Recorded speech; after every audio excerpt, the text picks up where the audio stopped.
Back to India and the government standoff with social media giant Twitter. This is over posts and handles that the government of India says pose a security threat. But Twitter refuses to take action against them, citing freedom of expression. The tweets must flow, they say.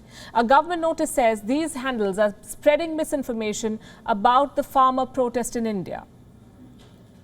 Delhi is drafting new rules to regulate online platforms. At the same time, it is promoting a made-in-India alternative to Twitter.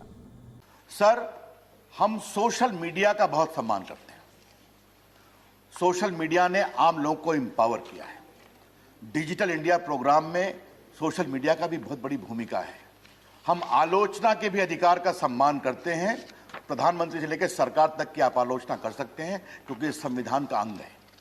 लेकिन social media का दुरुपयोग अगर हिंसा, fake news, वैमनस्य बढ़ाने के लिए किया जाएगा तो कार्रवाई होगी, ये हम बहुत विनम्रता से कहना चाहते हैं। The government of India has made its intention absolutely clear. It won't tolerate misinformation and fake news on social media platforms. A message that was mostly aimed at Twitter. Earlier this week, New Delhi issued a notice to the platform directing it to block 1,178 accounts that were provoking sentiments on the internet. The government said most of these accounts belong to Khalistani sympathizers and Pakistan's keyboard warriors. But Twitter has been reluctant in taking action. It has banned only a handful of these handles. As for the rest, Twitter says the tweets must flow. The same position that Twitter took during the Arab Spring. During the Arab Spring demonstrations in Egypt, although those protesters were more active on Facebook. India sees this misinformation as a security threat. The government has ready draft rules to regulate all social media platforms, including Facebook, Twitter, Instagram, and OTT platforms like Netflix and Amazon Prime. The new rules will include a code of ethics and regular compliance reports, rules that all platforms will have to abide by.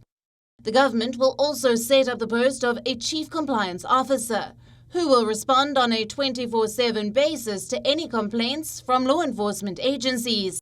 There will also be a grievance redressal mechanism portal to keep a check on misinformation. And the Information and Broadcasting Secretary will have the powers to take action in case of an emergency.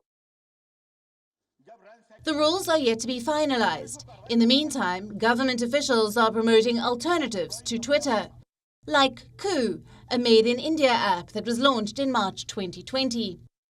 It was the winner of the Art Money Bar app challenge. Although homegrown, the app has a Chinese investor as a small stakeholder. Shinwei Capital, whose owner has announced on Twitter that the Chinese company will fully leave the app soon. But union ministers, chief ministers, government handles, a lot of them have already moved to this Desi app, with this message for Twitter. Washington के Capitol Hill पर जब रैंसैकिंग होती है, police को कार्रवाई करना पड़ता है, तो कुछ ये माइक्रो ब्लॉगिंग कंपनियां उसके साथ खड़ी हो जाती हैं। और जब यहां पर लाल किले पर हमला होता है, जो भारत की गरिमा का प्रतीक है, तो उसके विरोध में खड़ी हो जाती है। ये डबल स्टैंडर्ड नहीं चलेगा, ये सारी कंपनियां जान लें। But will it be a sustainable platform? Or will its popularity fade as the controversy dies down? Either way, some competition always keeps the market healthy. Bureau Report, WION World is One. WION is now available in your country. Download the app now and get all the news on the move.